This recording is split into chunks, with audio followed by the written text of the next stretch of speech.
The noon hour of Madness and Mayhem, the podcast.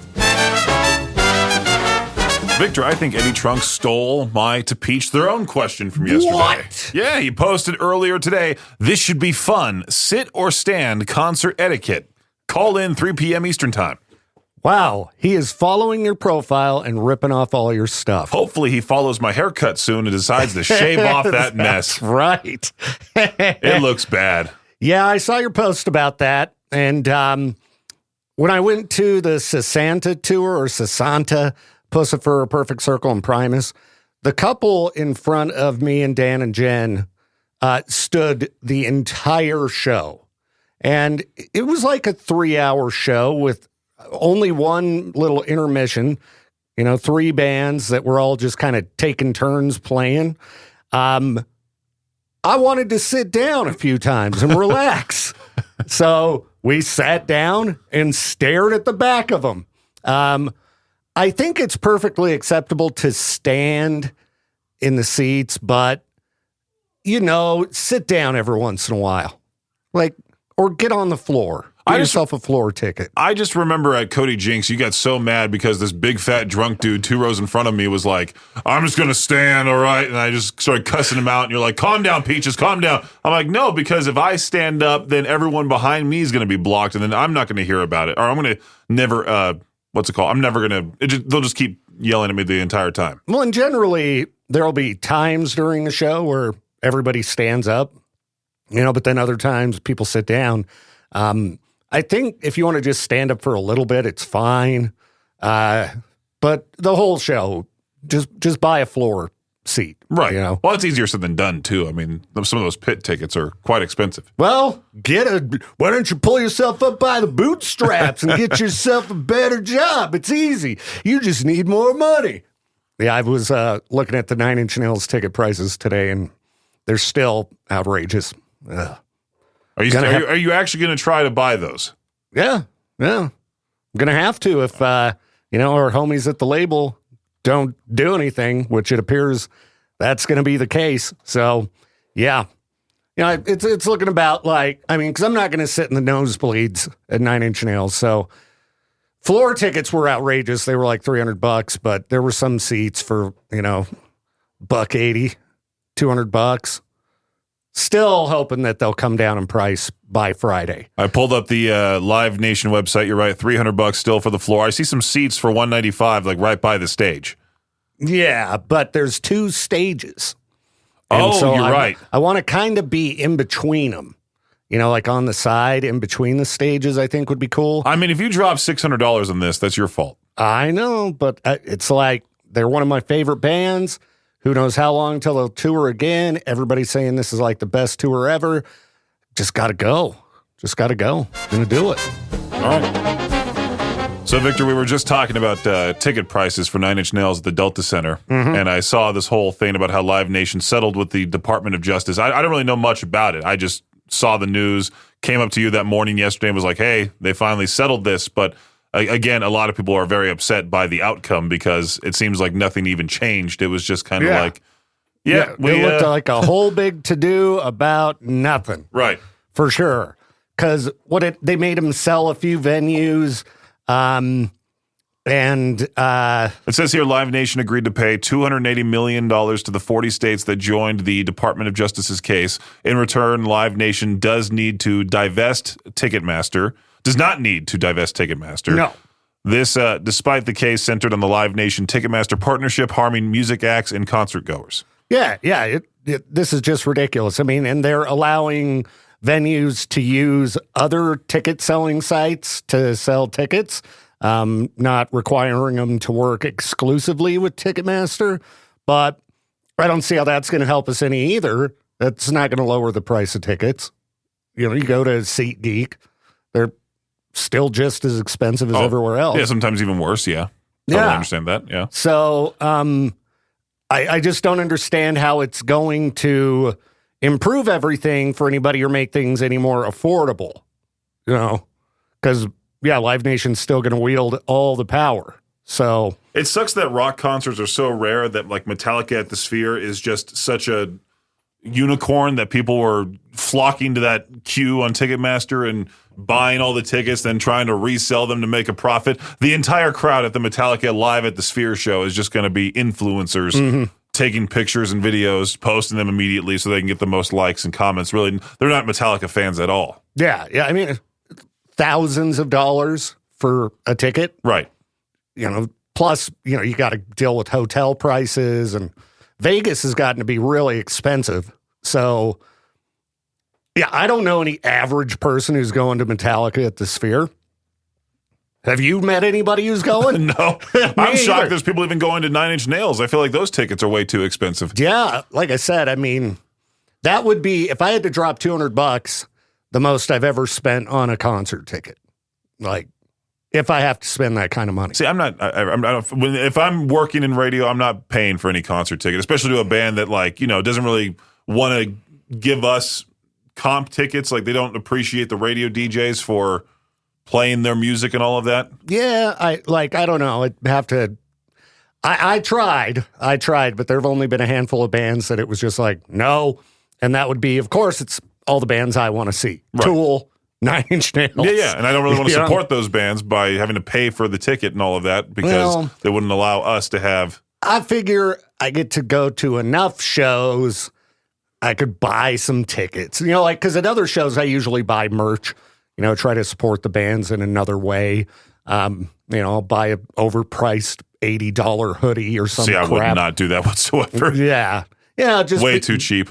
Just because, do something to support, but I don't know, man. I'm hoping that they'll come down a little bit, but they're selling. I've been watching the map, and they are selling. So if I want to be, out of the nosebleeds, I think I'm gonna have to pay. But $300 for the floor, dude. You might just have to go by yourself. Sorry, Becca. You're gonna stay home for this one. Is she even really a fan of them, or she likes Nine Inch Nails a lot. So. Yeah, I got to take her with. So, yeah, it's double the price. And then hotel rooms that night are expensive as well. Probably because Nine Inch Nails is in town. And also Nothing More. And there's I think Hawthorne Heights is in Salt Lake City that night, too. Oh, yeah, it's a busy night. Yeah. Who knows? It's a Friday. There could be some other events that we don't look at, sporting events and things. Who knows? So, I'm excited. I just sent out an email trying to get tickets for Slaughter to Prevail on the 28th in Boise. Very nice. That would be a fun one. That would be a fun one. I need to look at our concert calendar at kbear.fm, see if I need to make some plans, because I know there were some other shows I wanted to see. Well, I know just announced today, we got the Beach Boys coming to the Ford Idaho Center Amphitheater in August. Boy, I can't wait for that. I know you're just about as old as they are. Yeah. And then I saw Men at Work with Toad the Wet Sprocket. Oh, wow. Boy, Peaches, how did you know that I would just die to see that show? I think most of them are. Let's go to choose an event type, concert/rock. Yeah, Nine Inch Nails, Hawthorne Heights, and Nothing More all on the same night. That's a lot of shows.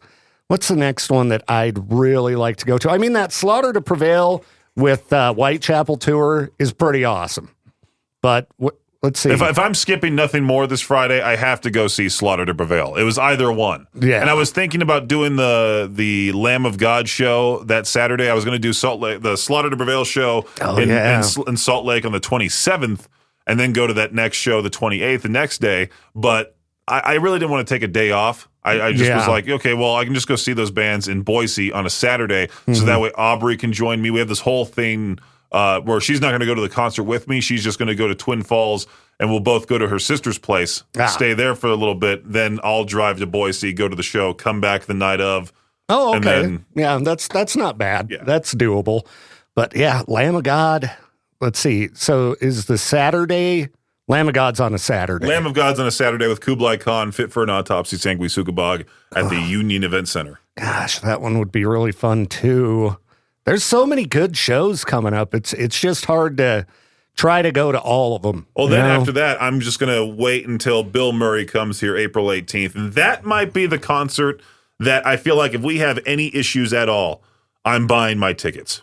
Because I have a bad feeling like who we deal with that band is not going to allow us comp tickets, because not only do I want to go, but Jade, you, Josh, like everybody in the building wants to go to that show. Well, and I'm not going to ask her for 12 different comp tickets. Yeah, you can put everybody else before me. For Bill Murray, really? Yeah, because, at some point soon, I've got a secret thing planned. Yeah, gotcha. And so I'll probably need to save up some dough, and dropping money on a hotel in Salt Lake is I know going what to you're take a going lot to go of... to. You're going to go to the Insane Clown Posse. Yeah. At the Complex. I know. Woo-hoo. I know, dude. April 15th. How did you know, Peach? I have that on there. Told you. It's a weird time. That week where it's Insane Clown Posse April 15th, then 2 days later it's Behemoth, Deicide, and then the next day it's Bill Murray. I got to look at something real fast here. Well, I see Bill Murray, of course, the 18th, and then my plan is 10 days after that to go to Electric Callboy, Polaris, and Sing Queen. We've talked about that on the show. There's that Amity Affliction and August Burns Red co-headlining show with tour with Boundaries. That'd be pretty good, if you want to too. see some insane musicianship, go to that show, or go to either show, Revolution Concert House or the Union Event Center. But also, you have plans to go to Pussifer as part of the Normal Isn't Tour on May 5th, Cinco de Mayo. But then that same night in Salt Lake, you have Wage War. Oh, I'd go to Pussifer over with Never Wage Tell. War. I would go to Wage War way over Pussifer. You want to talk about, like, what's it called? Dramatic divas in the rock world that won't do anything for radio. Maynard James Keenan. What a D-bag. Yeah, I haven't even attempted looking into some tickets on that one. Let's see here. I'm looking at the April calendar. So Electric Callboys on a Tuesday. Yeah. Oh, crap. That could potentially... I might not be able to go to that one. I won't say why. I know. I might not be able to. It might not work out. I was hoping you'd be able to interview them to make up for last time. I know. Because I was so beyond grateful that you got sick. I know. You got to have I was the all interview. happy. I was like, yeah. It was terrible. I was so bummed out. But I didn't want to risk getting him sick. That's when Jade gave me his one and only compliment saying I did a good job on the interview. Good job, Peaches. Well, if you guys want to find out about all these awesome shows, kbear.fm, click on that concert calendar. There's so many good ones coming up. Yeah, this guy that's going to play next here on this noon hour of Madness and Mayhem, he's going to be in Salt Lake City on September 14th with Marilyn Manson. Oh, is this Rob Zombie? Yeah, also with The Who and Orgy as well. That's a good lineup. That'd be fun. But it's also the Utah First Credit Union Amphitheater. You know how much I love that place. It's the noon hour of Madness and Mayhem. I am Peaches. I am Victor. We have been talking about concerts and ticket prices, and I was talking about this with Aubrey, and I don't know if you've seen the same thing sort of happen. I kind of analyze and observe people and see how they act when it comes to the concerts and social events and all that, even for sales at grocery stores. And when I posted about this particular grocery store closing in the area, it hit me hard. Like, it was way worse than a celebrity death. It was almost as bad as Kobe Bryant's death when that all of a sudden happened. That was a very sad day. This is almost right up there. Yeah, I didn't realize they were closing when you texted me. You just said they were having big sales. Yeah. And so I get there and I saw the sign. Did you not see my post? What's that? Did you not see my post about them closing? Not prior to going. Oh. So I get there and I see the big sign that they're closing, and I was very bummed out too. Well, somebody in the Life in Idaho Falls Facebook group posted saying, hey, if you want to complain about that store closing, here are a lot of emails that you can contact. I'm like, will that even make a difference if I send them just one email just seething with anger? No, it's not going to make any difference. No, they're shutting down like 36 of the country's worst performing stores. Is that what it is? And we were, Aubrey and I were in there on Sunday when the sale was going on. Of course, now everybody decides to show up to the store when the major sale's going on. But that's what I was thinking about with people. It's like, they're not willing to do anything unless like something is crazy on sale, or even like for a concert. I was thinking about this. There's like 4 bands on a bill. 3 of them are this person's favorite. They won't go because that one opener they don't like is going to be there. Yeah. And then they complain that no rock shows come to the area. Or they go to a place like the Mountain America Center and they complain about the concession prices, and they just complain, and it just brings this negative reputation for rock listeners or rock show concert goers. Yeah, and from what I've heard talking to people who work at venues, it's the country fans that are the worst. But they're also selling out the place. I mean, to be quite honest with you, that Toby Mac show, I have no idea who Toby Mac is. I don't either, all. but it was packed. But I it was saw sold a video. out. Yeah. It was completely sold out. Megan Maroney had the biggest turnout. And I remember Primus and Coheed and Cambria, not to call them out specifically, but that show didn't have that many people. Yeah. The Death Clock show didn't have that many people. I know, and they were like slinging Death Clock tickets cheap toward the end, and they even gave us a big stack of them to give away. But that's what I'm talking about. Like, people are spoiled nowadays. Like, I'm that's coming from the guy who says I won't buy a concert ticket. That's because it's the perk of the job. I'm taking advantage of it. Yeah. Like, if you're a person who works construction, makes more money than me, good for you. But you can still go to a show and like, it won't be as much of a like, that's the thing. It's like, even with venues too, like. It could be at their least favorite venue. Then they just won't go. It's like they're divas. Yeah. They're like Jennifer Lopez. I don't know. Sometimes the venue makes a big difference for me. I don't like the Utah First Credit Union Amphitheater. Not a big fan. Most amphitheater shows, I really don't care for amphitheaters. I think that when weather comes into play, I just would go like, well, it's like weather should not be an obstacle for a show. Yeah. At least I think every amphitheater should have a retractable roof. See, in that venue, I just don't like it because it's out in the middle of nowhere and there's no hotels close to it. The Pocatello Amphitheater has great sound. Honestly, it does. Oh, yeah. A whole lot better than the Utah First Credit Union Amphitheater. Yeah, and if you wanted to stay, there's hotels right down the road. Right. Just right down the road. Yeah. USANA, formerly, it's just in a terrible location. There's no Airbnbs. There's no hotel rooms. And so you have to drive like a half hour to get back to a hotel. And it takes forever to get out of there. It's a nightmare. It's worse than any other venue I've been to. It's almost as bad as the Glen Helen Amphitheater in San Bernardino, California. That place can burn to the ground, as Nickelback once said. No, because I was there for Ozfest in 2016, and it was the worst parking situation ever. Yeah. Yeah, we've got it pretty good around here. We do. All the venues around here. Like awesome. I got stuck in the parking lot trying to get out of Ian Munzik, and it was the first time I've ever gotten stuck at the arena here, but it still didn't take very long. It wasn't like USANA. I wasn't there for an hour. And I was still getting frustrated. I do hate that difference, though, between like just driving 10 minutes down the road or driving 3 hours for a show. Oh, yeah. Yeah. But it really does filter out the shows that you don't necessarily want to go to. Oh, yeah. Kind of thing. Well, yeah. And you have to pick and choose. I mean, there have been a number of shows I wanted to go to recently that, just affordability back to it, even if we get tickets. Right. Just trying to get a room and all the gas and all the time spent, had to skip out on Bad Omens. That was awesome. Got invited to Black Label Society last week, and that was just yesterday, I thought, or 2 days ago. Yeah, it was just a couple days ago, and just didn't want to do 2 weekends to Salt Lake in a row. It's just too brutal, because you go to a Saturday show in Salt Lake, your whole weekend's gone. I forgot that was the Black Label Society with Zach Sabbath, which would have been cool. He was doing a double performance. Yeah, it would have been cool, but. I don't know, man. But even going back to the whole grocery store thing, like people all of a sudden decided to show up when the sale started to happen. Yeah, and that's what the owner was kind of like begrudgingly saying in the store. She was like, "Well, now the people actually decide to show up when we're closing, like we wanted to stay," type of thing. And that's my honest to God favorite grocery store. I hate dealing with Winco, Walmart, and all those big zoos because of people leaning on their carts, walking slow. Yeah, I went there all the time. Yeah, too. And there's people in my comment section saying they were just as expensive as Albertsons. I'm like, what are you smoking? Like, what are you talking about? You had to know the various prices of items. Not everything was like a bargain, but sometimes they'd have screaming deals on stuff. Well, I mean, I would say most of that stuff in there was real cheap. It was definitely comparable, if not better, than most places. Yeah, I'm still shocked I'm this devastated by a grocery store closing. No! But it's like, because I'm really not wanting to go into those big zoo stores. I mean, luckily, I think Aubrey has the ability to deliver groceries to my door. I can just give her my card and then just tell her what I want and she can do it for me.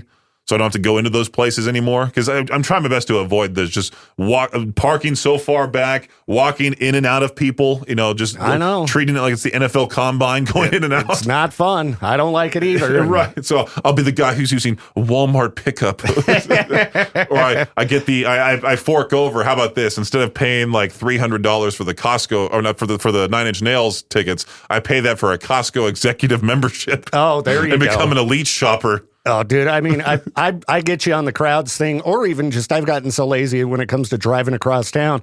The last 2 times I needed to order crickets for the gecko, I had them DoorDashed. You can DoorDash bugs to your house. It's amazing. It costs a lot, but it's like, hey, I don't want to go get those bugs. Let's get grim on the noon hour of madness and mayhem, Victor. Why not?